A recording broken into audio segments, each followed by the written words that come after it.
Well, hello. Today we are with Miss Sha'Da, and she runs the Triumph Micro School. She's the director and also a teacher. And so we're so excited to have you today.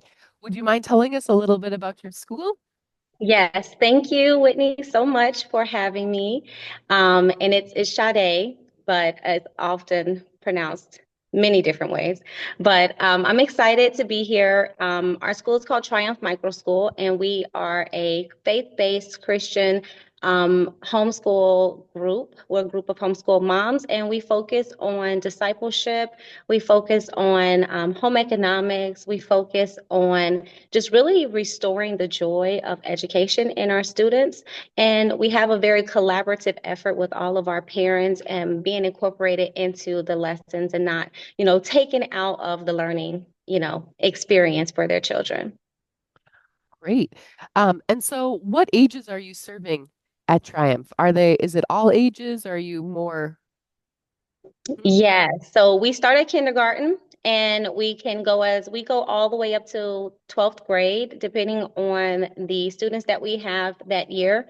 We've had enrolled all the way up to ninth grade so far. Mhm. And so just based on the parents and the students and the ages that they have, our goal is to really make sure our parents know that they don't have to separate their children and they don't have to put one kid here because they're in lower elementary or they have a high school student, that it would be the same as if they would be at home in their home school. You have students of all ages and all grades, and we want them all to stay in the same space. And so we have students from ages, I want to say third to seventh grade in the same room, and they're learning together. And then we have our lower elementary, kindergarten through second graders, they're in the same room learning. And if we do have some older middle schoolers or high schoolers, they'll be in the same room learning. And that sometimes we bring everybody together and do some of our group studies like Bible or reading or history or crafting or science projects where we can all just kind of learn from each other. It's been a really good experience to just have that peer-to-peer learning, that one-on-one tutoring, whatever the kids need at the time, we're able to cater to their learning styles in a safe environment. Absolutely. It's some of the magic of mixed age learning is that you see so much peer-to-peer learning. You see, people everyone almost acts like it's a kind of a family reunion vibe, right? It's an extended family, you're supporting each other. It's really nice to see. It's really nice to see. And so you're going 5 days a week, is that right? We're at four. We do Monday through Thursday, and then we take Friday off for just a family day or a teacher meeting day or just a lesson planning day. We always take that fifth day off just to reset and so that the students don't feel like, the weekend is being rushed. Mhm. And also for the parents, we need just a little more time, for the weekend, so we can just have a refreshed Monday. Absolutely. I mean, there's some big school districts actually that are going to 4 days a week. Let's hope eventually we get to 4 days a work week. I heard that, and it makes so much sense because parents, teachers don't get a day to just plan their lessons, Yep. and it's important to have that day to just, focus on the week ahead and digress and refresh and just, everybody can kind of come together and assess the week. What can we do, better? How can we move forward? So we've done that in our homeschool for the past 3 years, and we love our Fridays. And then also, if you're traveling, you Yep. don't have to take away from, the learning days. We know that those are days that we're not going to be in school. Great. So tell me, where are you and are the kids all in that location primarily, or are you drawing from other like zip codes and regional areas? So that is a great question. So initially, when we started our micro school, we were in a different zip code in a different county. And due to our location change, our school changed totally different counties, and most of our students were still coming from the original county. And that was last year. So we had students coming as far as an hour away Wow. to come to school, which was such a blessing. And it really just, showed us that this is something that people really want. Like our families were mostly church family friends that we started our micro school with. Everyone saw a need and we wanted to do it together. And so everyone just stayed together together. So this year we are focusing more on our local community, and so all of our families we're outreaching to the communities, in our area right now, so that we can just make our presence known. That we're in a neighborhood and also municipal area, so we're able to reach, a lot of the families that are in this area. Most of the families are public schools, so we do have a little bit more groundwork to make up for, but we're in reaching to our church community and then also outreaching to our community. Wow, I can't believe kids are coming from an hour, but that happens in rural areas, that happens in urban areas. So I guess an hour commute sometimes isn't off of totally. And this is it's based near what's the Oh, biggest city I would say? yeah, we're in Canton. Sorry, we're in Canton, Ohio. So we're Hmm. near Akron, Yep. Ohio, and we're about 7 minutes from the Football Hall of Fame. So it's a Ah, yeah, okay. we're right in downtown Canton. So it's a very historical area. There's so many great things around here. We've got museums and wonderful places where the kids can go and explore. And that's another thing that we do for our Fridays is we use our Fridays for field trip days and outings and whatnot. So yeah, we're in a really fun, very diverse neighborhood and area where we can get a lot of exposure for the kids. That's wonderful. That's one of my favorite things about microschools is they're embedded in the community. They use the community resources. And it's, since we're not so big, we're agile. We can go on the road. We can go places where it's like if you're in a big school, maybe you're doing a field trip once or twice a year, but this is something that easily you can do every month, every week if. Absolutely. And it's really cool too because when you are local and you live in a tourist area, you are, as a local, don't really get to visit those places because it's not really as exciting as if you come from another state. Hmm. So for us, especially since we're micro-schooled and homeschooled, we don't have to deal with lines. There's a lot of different opportunities for homeschool families, hey, because they want people to come in. So they're promoting a lot of these different special events or special times for Hmm. us. And so we're able to go into these museums and all these different attractions and let the kids kind of get a little bit more exposure to where they are located and really, get excited about where what they call home or where they call Oh, that's fantastic. Yeah, it's true, right? You don't really play tourist unless you have people come to visit you. But it's home. such a great opportunity for kids to really get to know and love their area. I know other micro school collectives and homeschool collectives as well. Like even if they don't have the like zoo day or something, then they'll call the area businesses and they'll say, "Hey, there's several different schools. We want to come visit it. Would you be willing to give us discounted tickets or have it, partially open for us?" So what a wonderful opportunity for everyone. Well, we'd love to see your space. Let's see it. All right. I'm going to let my daughter help me out here. I'm gonna flip the camera around. She's my inspiration and our support for building the micro school. You want to say hi? Hi, Hi, what's your name? Judah. I'm sorry, what was it?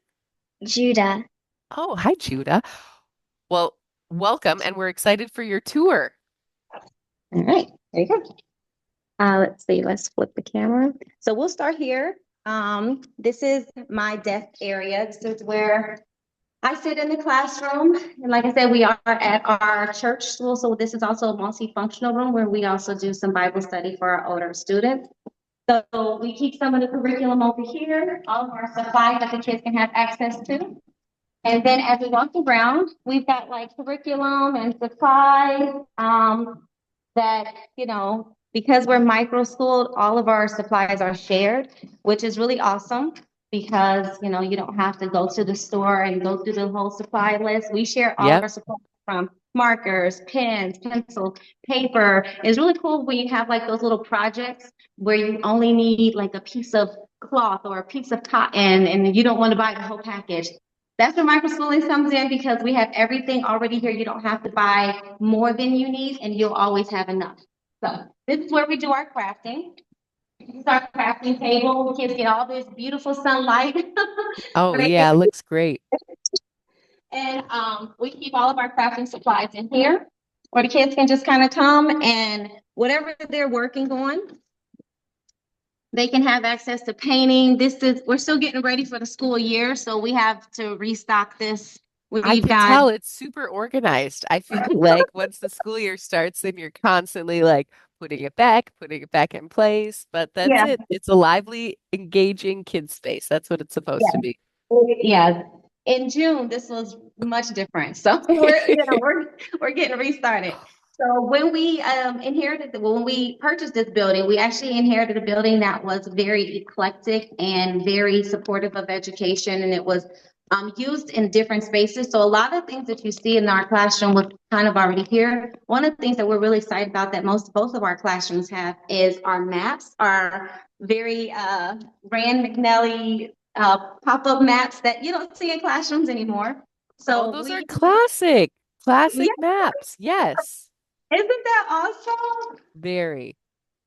And so you can, it's really fun to just have that little nuance to, what school used to look like, but Hmm.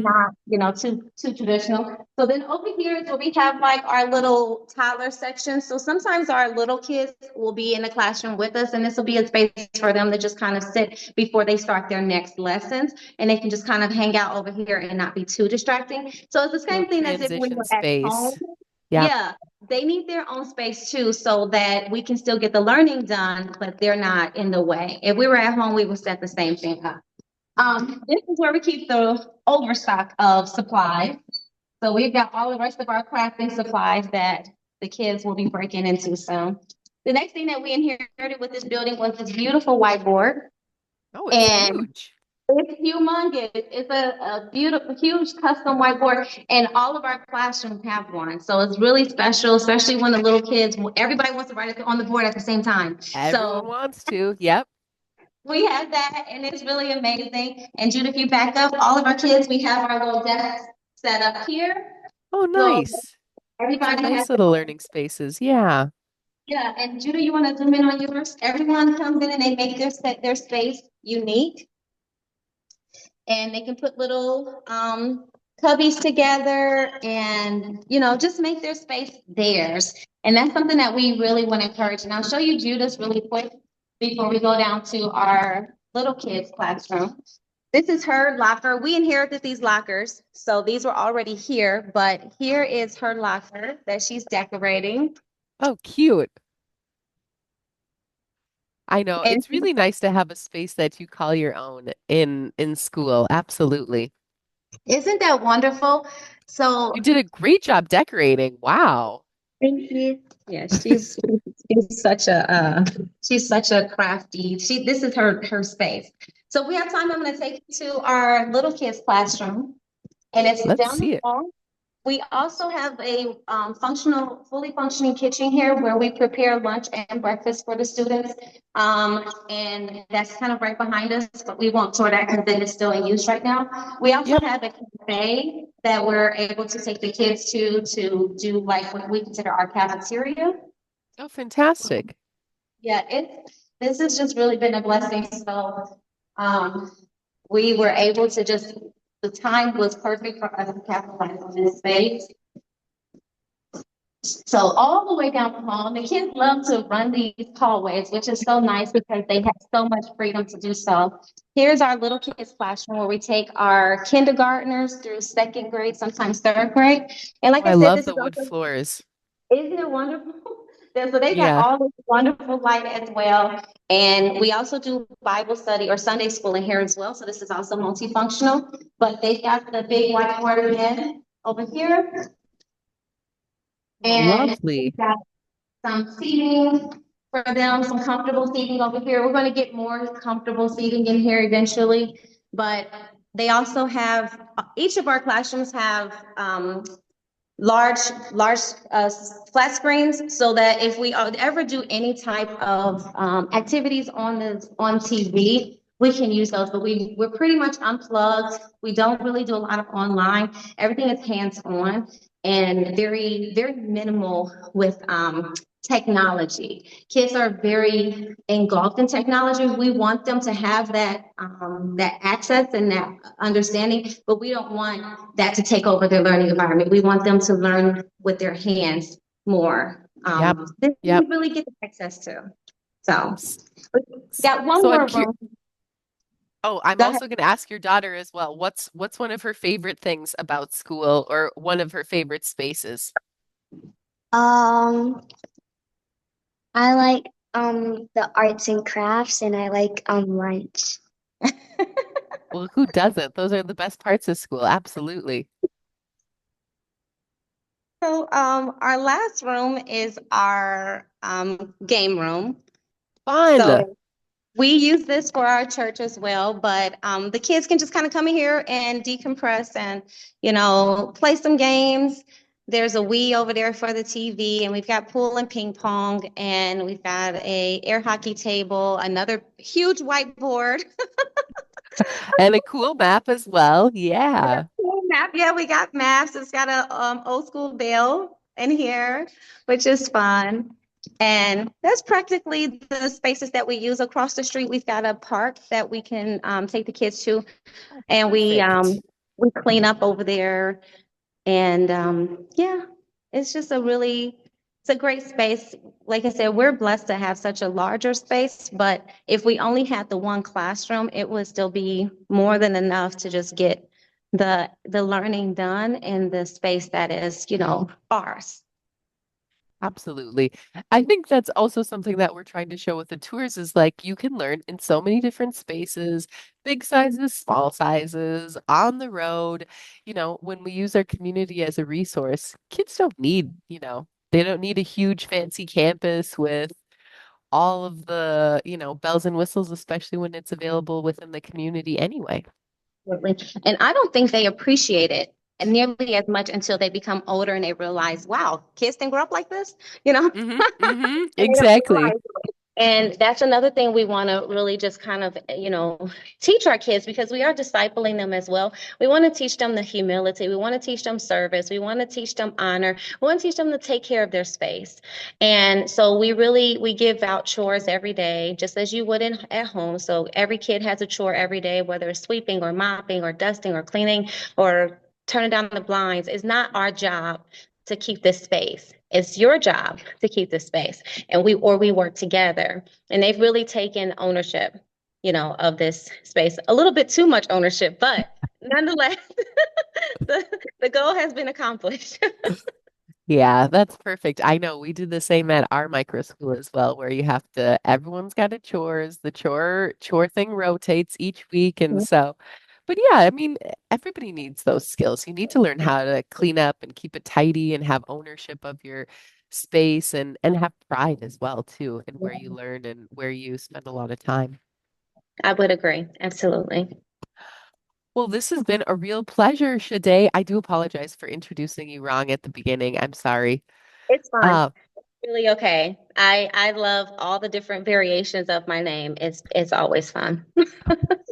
well, there you go. That's the attitude to have, I guess.